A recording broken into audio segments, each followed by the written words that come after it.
Alhamdulillah Rabbil Alamin Hamdan kasiran tayyiban mubarakan fih Kama yuhibbu Rabbuna wa yarda.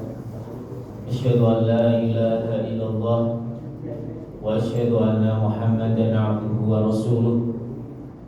Ya ayyuhalladzina amanu taqullaha haqqa tuqatih Wa la tamutunna illa wa antum muslimun. يا أيها الذين آمنوا اتقوا الله وقولوا قولا سديدا يصلح لكم أعمالكم ويغفر لكم ذنوبكم ومن يطع الله ورسوله فقد فاز فوزا عظيما. اللهم إنا نسألك علما نافعا ورزقا طيبا وعملا متقبلا. رب اشرح لي صدري ويسر لي أمري واحلل عقدة من لساني يفقهوا قولي. ربنا تقبل منا إنك أنت السميع العليم وتب علينا إنك أنت التواب الرحيم. أما بعد, muslimin muslimah, Bapak Ibu, hadirin jamaah salat maghrib Masjid Al-Huda yang dirahmati Allah. Alhamdulillah Rabbil Alamin. Senantiasa kita bersyukur kepada Allah atas semua nikmat, atas semua karunia-Nya. Hari ini kita berada di penghujung bulan Sya'ban.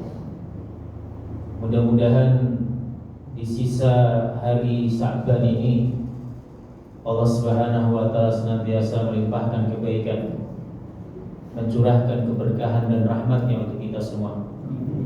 Dan kita berdoa semoga kita dipertemukan oleh Allah Subhanahu wa taala di bulan yang mulia, yaitu bulan Ramadan. Hadirin yang dirahmati Allah Subhanahu wa taala, bulan Ramadan adalah bulan yang sangat istimewa, bulan yang bisa untuk mengukur diri kita sejauh mana ketebalan iman kita, mengukur sedalam keimanan kita itu. Dan coba kita renungkan Bapak Ibu yang dirahmati Allah Subhanahu wa taala, kalau kita ingin tahu seberapa besar iman kita itu, mari sama-sama kita ukur. Ramadan yang tinggal hitungan hari ini, yang kedatangannya itu apakah membuat kita bergembira? Karena melihat Ramadan adalah bulan yang penuh pelipat gandakan pahala dari Allah Subhanahu wa taala. Di dalam bulan itu ada pengampunan dosa. Di bulan itu ada malam Lailatul Qadar, di mana ketika seseorang berjumpa dengan malam itu, maka dia seperti beribadah sepanjang 1000 bulan. Kalau kita merasa gembira dengan kehadiran Ramadan, maka berbahagialah. Itu tandanya iman kita hidup. Namun hati-hati sebaliknya, bila Ramadan hendak datang, yang ada di pikiran kita, di hati kita adalah beban. Tidak makan 1 bulan penuh, gak boleh minum 1 bulan penuh, ya kan? Terbebas aktivitas kita, banyak larangan-larangan. Kemudian menganggap Ramadan itu adalah beban syariat yang sangat berat. Sampai kemudian keluar keluhan dari lisan kita, kayaknya baru kemarin Ramadan kok sudah Ramadan lagi. Jadi hati kita nggak lapang ketika menerima tamu istimewa ini. Maka kalau dalam keadaan seperti ini, Bapak Ibu, mari kita sama-sama banyak beristighfar kepada Allah. Mohon ampun kepada Allah Subhanahu wa taala. Boleh jadi ada yang bermasalah dengan iman kita. Karena begini Bapak Ibu,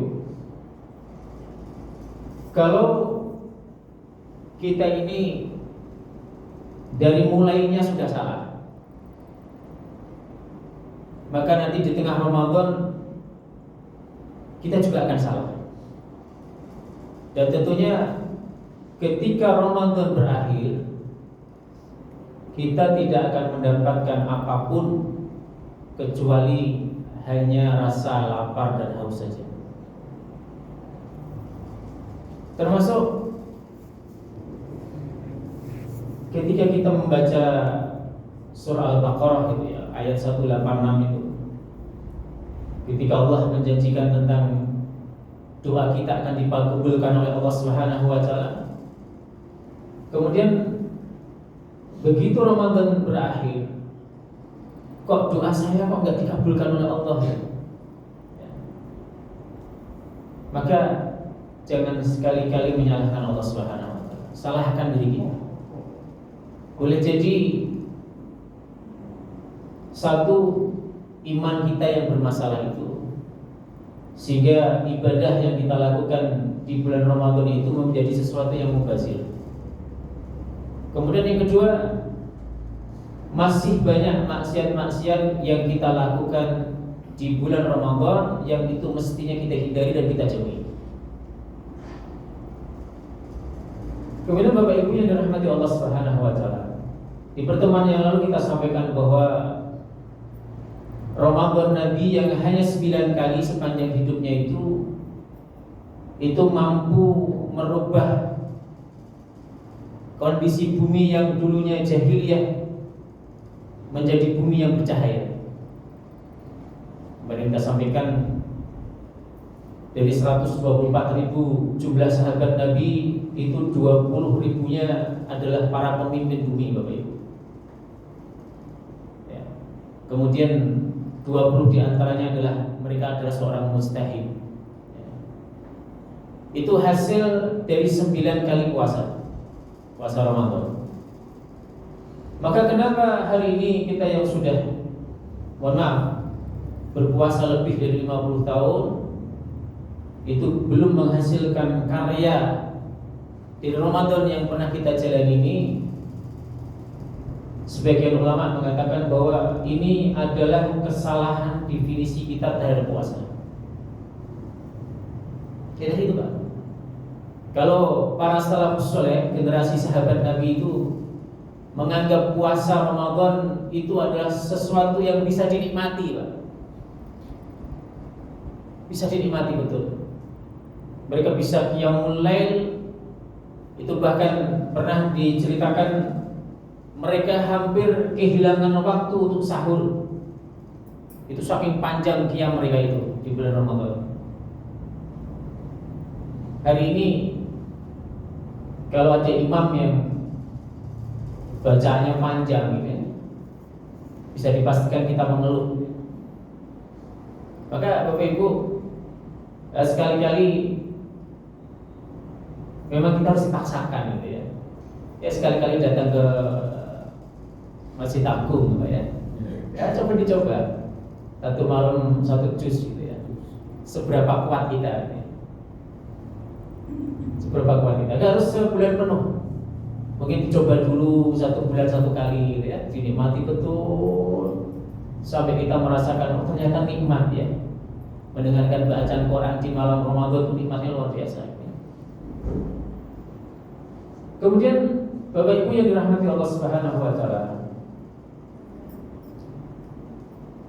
kita bisa melihat, bisa mengukur seberapa jauh kualitas puasa kita, seberapa jauh kualitas sholat kita, bacaan Quran kita di bulan Ramadan itu nanti bisa dilihat Bapak Ibu ketika di ujung akhir bulan Ramadan. Ya. Ternyata perasaan kita itu, kalau saya menyebut kita itu termasuk saya Pak ya. Jadi kalau akhir Ramadan itu selesai gitu Pak ya, itu kayaknya beban terangkat, plong gitu ya. Seneng hati kita. Meskipun senang itu perintah Nabi, itu ucapan Nabi. Karena Id itu adalah hari bersenang-senang, ya Pak ya. Makan, minum, berkumpul dengan pasangan, ya. Bahkan kita tidak boleh sedih, harus senang gitu ya, gembira. Itu betul, itu ucapan Nabi. Tapi para sahabat Nabi itu melihat dari sisi yang lain, Bapak Ibu. Saya akan sampaikan satu kalimat sahabat mulia Ali bin Abi Thalib. Ketika malam Idul Fitri, itu beliau datang ke masjid, kemudian beliau teriak-teriak, "Wahai kaum muslimin, siapakah di antara kalian yang tahu amal-amal sepanjang bulan Ramadan diterima oleh Allah?" Kata beliau.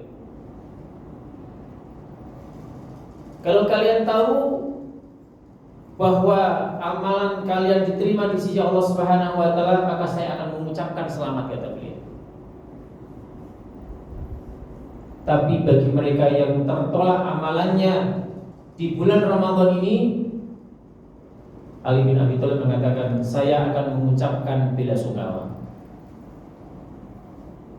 Itu makna akhir Ramadan di hati para sahabat Nabi.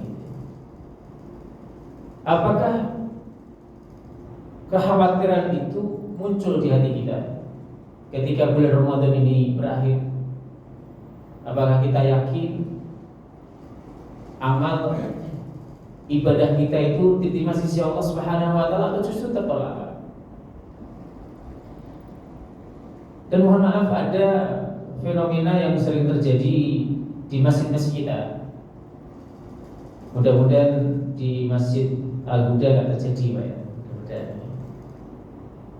Kebiasaan di akhir Ramadan itu kan, karena paginya itu diadakan sholat Idul Fitri, itu malam sibuk menyiapkan, ya, gelar karpet, masang rata, kan begitu, persiapan untuk takbiran, bahkan sepanjang malam itu takbiran, Pak.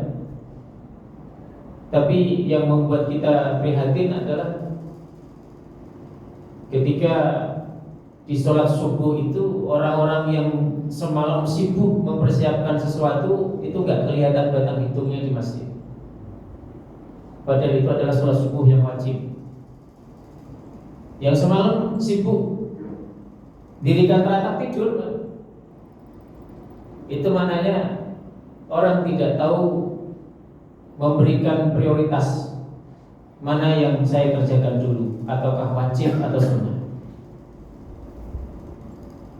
Umar bin Khattab itu suatu hari jadi imam subuh, Pak. Jadi imam subuh, maka kebiasaan beliau kalau selesai sholat subuh itu dia lihat jamaahnya di absen, siapa yang nggak hadir. Ternyata ada salah satu temannya nama Sulaiman. Sulaiman tidak kelihatan. Maka begitu selesai sholat subuh, nunggu waktu suruh, ya, dia meninggalkan masjid, kemudian menyambangi rumah sahabatnya itu. Ternyata di rumah Sulaiman ketemu sama ibunya Sulaiman. Sulaiman masih tidur. Kata Umar, wahai Bunda, di manakah Sulaiman? Kok gak kelihatan di masjid? Ibunya mengatakan, tadi malam Sulaiman semalam suntuk sholat tahajud, selesai ngantuk tidur. Umar kemudian mengatakan, demi Allah wahai ibu, katakan kepada Sulaiman, sesungguhnya sholat tahajud sampai sepanjang malam itu tidak akan mampu mengalahkan sholat subuh 2 rakaat di masjid. Ya, jadi harus kita pahami betul, sehebat-hebatnya amalan sunnah itu tidak akan mampu mengalahkan amalan wajib. Itu nanti bisa dinilai, Pak, akhir Ramadan itu. Oh, ternyata kualitas Ramadan saya kayak gini. Makanya jangan salahkan kalau kita hari ini tidak punya karya besar sebagaimana karya yang dihasilkan oleh sahabat Nabi dan Rasulullah SAW. Dan hebatnya Nabi Muhammad SAW, Bapak Ibu yang rahmati Allah, ketika Nabi Muhammad SAW itu wafat, itu tidak lantas karya besar beliau berhenti, Pak. Berhenti bukan, itu dilanjutkan oleh para sahabat Nabi Muhammad SAW. Maka Nabi menyebutnya mereka adalah rahilah. Ya, rahilah itu onta yang sangat kuat gitu ya. Kalau onta biasa paling mengangkut 100 kilo, 200 kilogram beban. Onta rahilah bisa 400 kilo dan menempuh perjalanan ribuan kilometer tanpa makan dan minum. Itu namanya rahilah. Dan Bapak Ibu bisa lihat, dari 124.000 sahabat Nabi itu yang dimakamkan di makam Baqi berapa jumlahnya, Pak? Berapa di makam Baqi? Hanya 10.000. Sisanya 114.000 itu menyebar di seluruh dunia, seluruh bumi. Nanti ada makamnya di sini, di sini, di sini. Itu namanya rahilah. Ya, generasi yang kuat luar biasa itu, yang mereka dibimbing dengan nilai-nilai kebaikan di dalam Ramadan. Makanya Bapak Ibu yang rahmati Allah Subhanahu wa taala, harusnya nilai-nilai Ramadan itu, tarbiyah Ramadan itu sebagaimana yang didapat Rasul dan para sahabatnya, itu mengubah akhlak mereka menjadi akhlak yang mulia, menambah keimanan mereka, menambah semangat ibadah mereka. Itu Ramadan yang mereka jalani bersama Nabi Muhammad SAW. Bapak Ibu yang dirahmati Allah Subhanahu wa taala, puasa itu adalah amalan yang sangat spesial, Bapak Ibu. Jadi kalau kita sholat, kita sedekah, kita haji, ya, itu Allah bisa lipat gandakan 10 kali lipat sampai 700 kali lipat. Tapi karena puasa ini adalah ibadah yang spesial, maka Allah tidak sebutkan kelipatan itu, Pak. Allah hanya menyebutkan bahwa pahala orang berpuasa itu tanpa batas. Sebagaimana sabda Nabi Muhammad SAW dari Abu Hurairah, "Kullu amali ibni Adam yudha'aful hasanah asru amsalha ila sab'i ma'ati dhi'fin."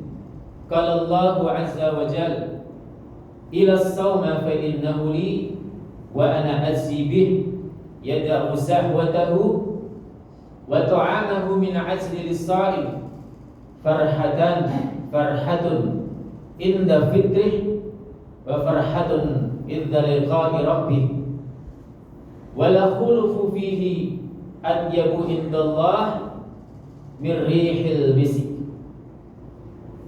Kata Nabi, setiap amalan kebaikan yang dilakukan oleh manusia akan dilipat gandakan oleh Allah 10 kebaikan yang semisal hingga 700 kali lipat. Allah berfirman yang artinya kecuali amalan puasa. Amalan puasa tersebut adalah untukku, kata Allah. Aku sendiri yang akan membalasnya, disebabkan dia telah meninggalkan syahwat dan makanan karenaku. Bagi orang yang berpuasa, mereka akan mendapatkan 2 kebahagiaan. Yang pertama adalah kebahagiaan ketika dia berbuka puasa. Yang kedua adalah kebahagiaan ketika nanti dia bertemu dengan Rabb-Nya. Dan sesungguhnya bau mulut orang yang berpuasa itu lebih harum daripada minyak kasturi atau minyak misik. Hadis riwayat Imam Bukhari dan Muslim. Bapak Ibu yang dirahmati Allah Subhanahu wa taala,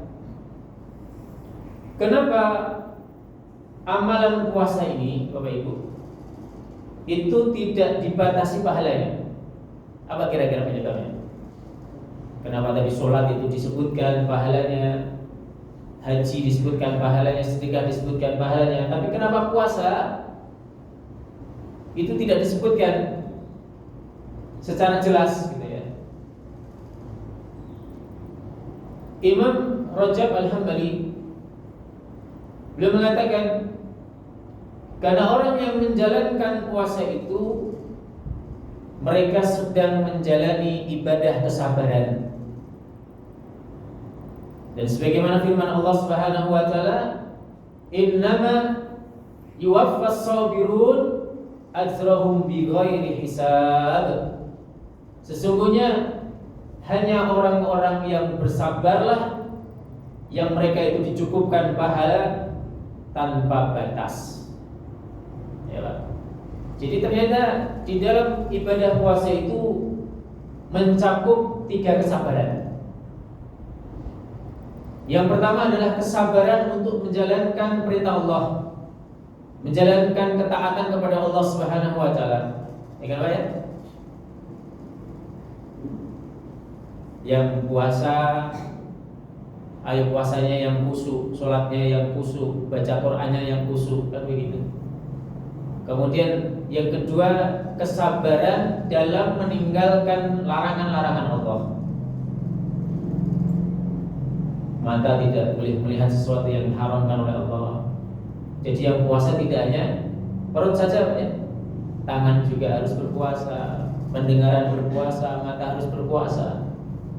Karena puasanya orang awam itu, Pak, yang kualitasnya paling rendah, levelnya paling rendah itu, mereka yang hanya sekedar tidak makan, tidak minum, tidak melakukan sahwat, itu level paling rendah. Kalau perutnya berpuasa, tidak makan, tidak minum, tapi matanya masih melihat sesuatu yang diharamkan oleh Allah, telinganya masih mendengarkan sesuatu yang diharamkan oleh Allah, ya maka levelnya masih level rendah itu. Level orang awam berpuasa. Kemudian yang ketiga, kesabaran dalam menjalankan takdir yang tidak disukai. Orang lapar itu kan gak enak Pak ya. Orang haus gak enak. Menahan syahwat di siang hari terhadap pasangan kita juga gak enak. Tapi ternyata Allah memberikan kesabaran itu. Kita mampu menahan apa yang dilarang oleh Allah Subhanahu wa taala di siang hari itu, ya. Maka dengan catatan itu, maka Allah Subhanahu wa taala memberikan pahala tanpa batas. Itu diberikan kepada orang-orang yang sabar. Imam Al-Hafidz Ibnu Hajar, beliau menyebutkan tentang perkataan para ulama yang menjelaskan makna hadis dan sebab pengkhususan puasa dengan keutamaan itu. Beliau mengatakan bahwa kenapa puasa itu mendapatkan pahala yang luar biasa tanpa batas? Karena puasa itu adalah ibadah yang menjauhkan dari sifat riya. Sholat yang kita lakukan kelihatan apa? Kelihatan. Sedekah itu kadang-kadang kelihatan. Ibadah haji yang kita lakukan di Baitullah itu juga kelihatan, ya kan? Tapi puasa itu bentuk ibadah yang tahu hanyalah kita dan Allah Subhanahu wa taala. Kecuali memang ada kasus, Pak ya. Ada kasus gitu ya. Ada orang suami ayah itu jam 3 malam, jam 3 fajar buka bersama istri dan anaknya, Pak. Ya. Itu makan sayur, lauknya sayur kangkung, ya. Pas jam 12 itu sang ayah tadi kodarawo masih muntah-muntah, Pak. Begitu dicek keluarnya ternyata mie ayam. itu dinampakkan oleh Allah Subhanahu wa taala. Jadi memang ini ibadah rahasia. Ya. Makanya saya kadang-kadang agak nggak suka gitu ya. Ya, nggak tahu Bapak Ibu ya. Jadi ada orang yang tiap hari Senin gitu nanya gitu ya, puasa Senin nggak Pak? Puasa sunnah ada gitu. Itu kadang-kadang nggak enak Pak.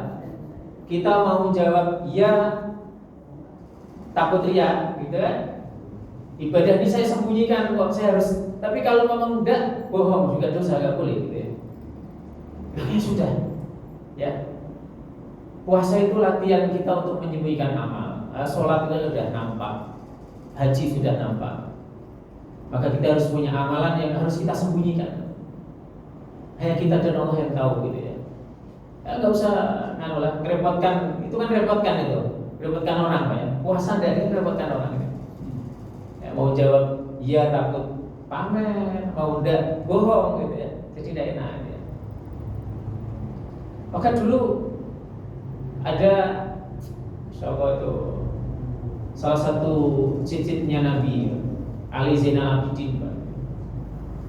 Ali Zainal Abidin itu punya amalan sedekah yang beliau sembunyikan sampai meninggal dunia Pak.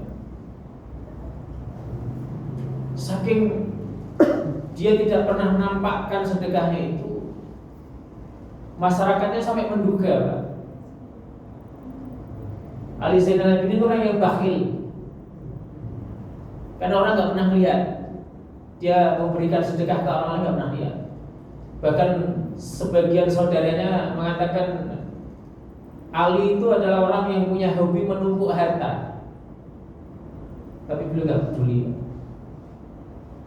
Sampai suatu ketika itu beliau punya kebiasaan kalau malam hari Pak, ketika orang dalam keadaan tidur itu dia keluar menyelinap, itu bawa gandum, bawa kurma, bawa susu, diletakkan di depan orang-orang yang hidup di sekitar beliau, orang-orang miskin, diletakkan di depan itu sudah ditinggal. Dan orang baru tahu bahwa selama ini sedekah itu dari Ali Zainal Abidin ketika beliau meninggal.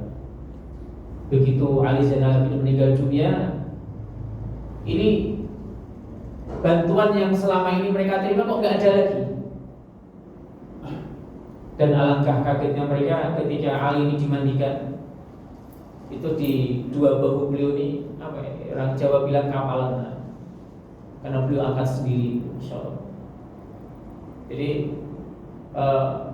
Nabi Muhammad menyampaikan bahwa ketika kita menyembunyikan amal kita itu, ya maka haram jasad kita dibakar oleh api neraka. Ya. Mari kita belajar tentang dari Ramadan ini bahwa jangan sesuatu apapun kita ini itu ingin dilihat orang. Dan hari ini mohon maaf, penyakit orang hari ini kan penyakit ingin viral gitu ya. Ingin terkenal gitu. Itu bahkan bisa melakukan apapun hanya untuk terkenal gitu. Kemarin ada sempat ramai, ada seorang wanita yang datang ke kuburan itu ditendang, batu nisannya diinjak-injak kuburannya itu hanya untuk terkenal Pak. Hanya untuk terkenal. Itu penyakit hari ini, penyakit viral itu. Maka puasa mengajarkan kepada kita bahwa tidak semua cerita kita, kisah kita itu kita umbar di umum. Ya. Apalagi aib-aib kita. Aib yang sudah ditutupi oleh Allah ya kita sembunyikan, jangan dibuka gitu ya. Makanya Bapak Ibu perhatikan kalau di zaman Nabi itu ada kisah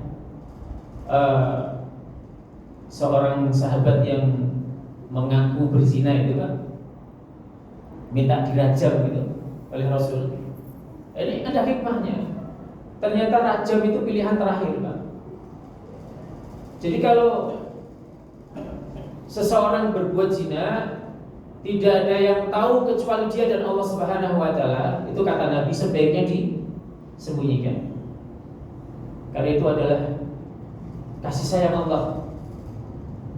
Meskipun ketika dia minta dirajam, itu lebih utama.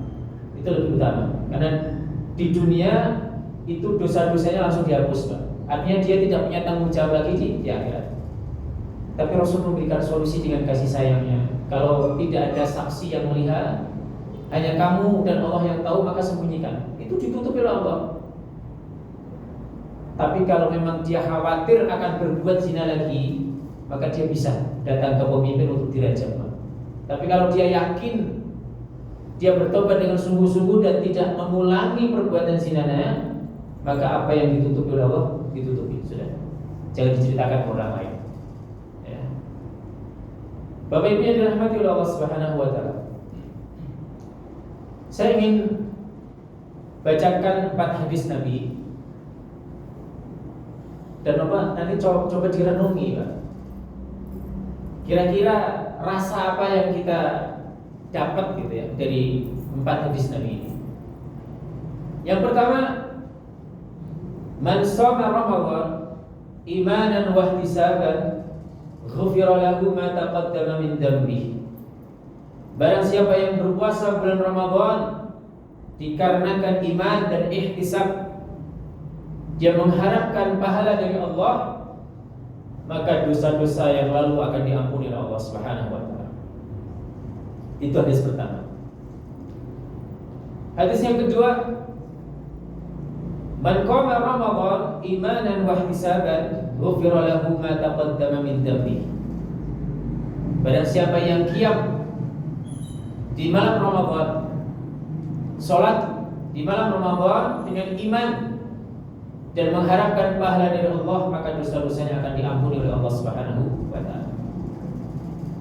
Kemudian hadis ketiga, man qama lailatul qadar imanan wa ihtisaban ghufira lahu ma taqaddama min dhanbihi. Barang siapa yang melaksanakan salat pada Lailatul Qadar dengan iman dan mengharapkan pahala dari Allah, maka dosa-dosanya akan diampuni oleh Allah Subhanahu wa taala. 3 hadis ini Bapak Ibu itu semakin jelas bahwa dengan iman itu dan hanya mengharapkan ridha Allah Subhanahu wa taala itu menjadi kunci amal-amal kita di bulan Ramadan diterima oleh Allah. Makanya Allah itu memanggil dengan kalimat ya ayyuhalladzina amanu, wahai orang-orang beriman. Ya. Jadi iman itu apa itu? Passwordnya orang untuk masuk ke dalam surga.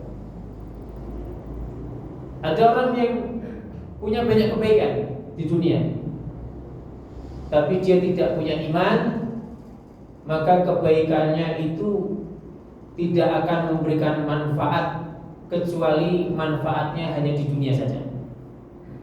Itu adilnya Allah, Pak. Orang-orang yang tidak beriman, mereka beramal soleh, beramal baik, dapat kebaikan di dunia, Pak, tapi dia tidak akan pernah mendapatkan kebaikan di akhirat karena dia tidak punya password. Passwordnya kalimat la ilaha illallah Muhammadur Rasulullah. Ya. Kemudian hadis yang keempat, kata Nabi, rubba sha'imin hadduhu min siyamihi al-ju' wal 'atas. Betapa banyak orang yang berpuasa namun dia tidak mendapatkan dari puasanya tersebut kecuali hanya rasa lapar dan rasa haus. Bapak Ibu rahmati Allah Subhanahu wa taala. Kita bandingkan Pak ya. Kita bandingkan 3 hadis tadi dengan 1 hadis terakhir ini Pak. Orang yang berpuasa, bahkan mungkin orang ini tidak meninggalkan qiyamul lail sepanjang bulan Ramadan, dia juga sedekah dengan sedekah terbaik, memberikan makan dan minum bagi orang yang berpuasa, berbuka puasa. Tapi begitu nanti di hari kiamat dia dipanggil oleh Allah Subhanahu wa taala, kemudian ternyata buku catatan kita itu diberikan dan diterima dengan tangan kiri, Pak. Begitu kita baca buku tentang bab puasa, ya Allah, ini kok tidak ada pahala saya. Saya itu puasa loh. Saya baca Quran khatam bahkan 1 bulan itu. Setiap sore saya memberikan makanan dan minuman bagi orang-orang yang berpuasa. Sedekah saya juga luar biasa. Tapi ini kok nggak ada catatannya. Sedih dah kita, Pak. Kita menyangka bahwa catatan tentang puasa Ramadan di akhirat itu penuh dengan kebaikan-kebaikan.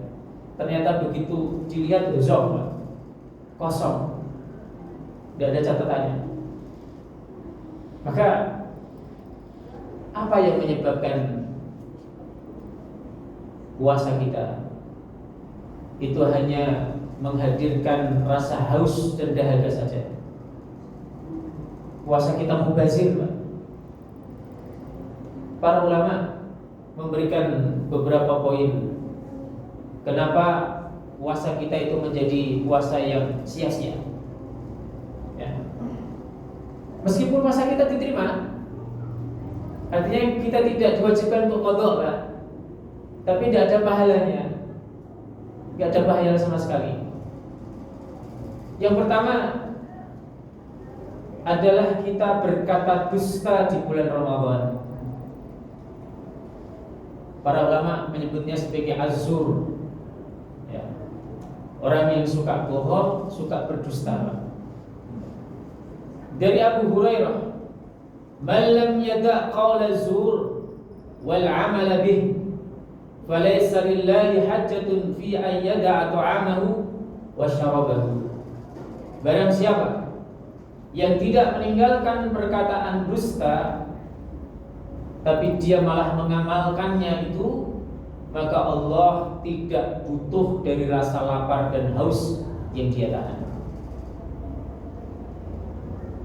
Bapak Ibu yang dirahmati Allah, Rasul menyampaikan bahwa ternyata dosa yang banyak mengantarkan seseorang itu masuk ke dalam neraka, Bapak Ibu, itu salah satunya adalah lisan kita. Lisan.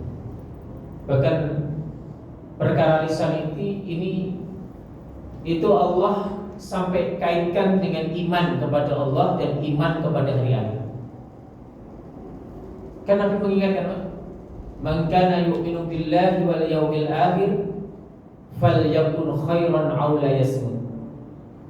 Barang siapa yang beriman kepada Allah dan hari akhir, maka berkatalah yang benar, atau kalau tidak mampu berkata benar maka diam. Ya Pak ya. Nah, dulu kan ada kisah seorang sahabat Nabi punya tetangga perempuan, Pak. Sahabat itu ngadu ke Nabi, "Ya Rasulullah, saya ini punya tetangga. Kalau malam itu waktu dihabiskan untuk qiyamul lail. Kalau siang dipakai untuk berpuasa. Tapi sayang ya Rasulullah, banyak tetangganya yang tersakiti karena lisannya. Dia berada di mana ya Rasulullah?" Nabi mengatakan, "Dia di dalam neraka." Nah, itu.